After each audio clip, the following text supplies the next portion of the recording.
Prince Harry has become so wrapped up in the LA experience that he can no longer see the bigger picture, Apprentice star Karren Brady has claimed. The 36-year-old former royal has lost the plot and become so blinkered that he's now even blaming his heartache and pain on the Queen and Prince Philip's parenting and passing on their genetic pain through their son Prince Charles to him and his brother Prince William.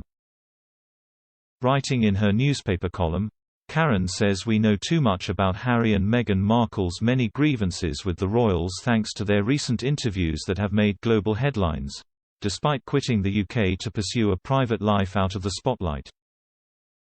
This week Harry compared his previous life to The Truman Show and living in a zoo, telling the mental health podcast Armchair Expert that he'd wanted to quit his royal duties since his early 20s after seeing what it did to my mum Princess Diana.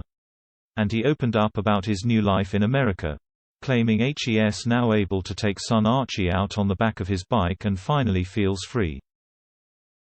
But Karren has slammed him, pointing out in The Sun on Sunday, there are plenty of famous people who manage to have a low-key life. And he could, after all, just buy a smaller house, stop giving interviews, stop trashing his family and live like a normal millionaire, out of the public eye. That is possible if he wanted to do it. She said he wants to have his cake and eat it, by actively encouraging international fascination about his life, while at the same time bemoaning his lot and trashing his family. At the same time as exploiting his royal status, he is all too quick to rubbish 'em all, she went on, pointing out that he and Meghan have secured multi-million-pound deals off the back of their toxic relationship with his family. How can he be so oblivious to the optics that doing TV and podcast interviews about how much you hate being in the limelight is not the way to go about staying out of the limelight? Karren added.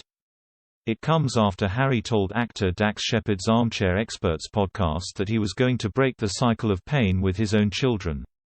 Just days after laying his grandfather Prince Philip to rest, Harry seemed to take a swipe at him and the Queen when he said, "When it comes to parenting, if I've experienced some form of pain or suffering because of the pain or suffering that perhaps my father or my parents had suffered, I'm going to make sure I break that cycle so that I don't pass it on." It comes ahead of his new TV project with Oprah Winfrey, to whom he and Meghan gave their bombshell interview earlier this year, titled The Me You Can't See, which will see Harry open up more about his own mental health.